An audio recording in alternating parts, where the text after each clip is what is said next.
আসসালামু আলাইকুম সবাইকে। আশা করি সবাই ভালো আছেন। আজকে আমি আপনাদের সাথে মাছের অন্যরকম একটা রেসিপি শেয়ার করব। বাচ্চা কাচ্চারা প্রায় দেখা যায় মাছ খেতে পছন্দ করে না, কিন্তু এভাবে বানিয়ে দিলে তারা অবশ্যই খেতে পছন্দ করবে।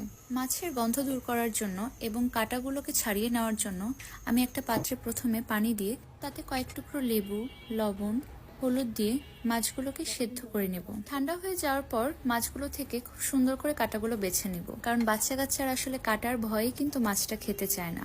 মাছ বাছা শেষ হয়ে গেলে কোনো একটি পাত্রে 1 কাপ পরিমাণ পেঁয়াজ কুচি, 4-5টা কাঁচামরিচ কুচি, ধনিয়া পাতা কুচি এবং স্বাদ মতো মরিচ গুঁড়ো, জিরা গুঁড়ো, ধনিয়া গুঁড়ো, লবণ দিয়ে খুব ভালো করে মাখিয়ে নেব।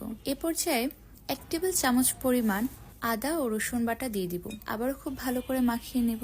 মাখানো হয়ে গেলে আমি তাতে কাটা ছড়ানো মাছগুলো দিয়ে দিব। সাথে সামান্য পরিমাণে লেবুর রস দিয়ে দিব, এতে করে ফ্লেভারটা আরো বেশি ভালো আসবে।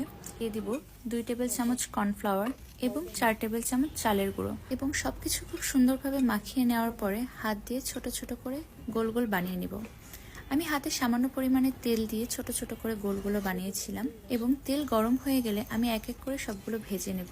ব্যাস, তৈরি হয়ে গেল মাছের অন্যরকম একটি রেসিপি। বাচ্চারা থেকে শুরু করে বড়রাও এটা খুব পছন্দ করবে। আমার পাশে সবাই এটা খুব পছন্দ করে খেয়েছে। আপনারা সবাই একবার হলেও এভাবে করে ট্রাই করে দেখবেন এবং আমাকে জানাবেন যে কেমন লাগলো। আজ এ পর্যন্তই। সবাই সুস্থ থাকবেন, ভালো থাকবেন।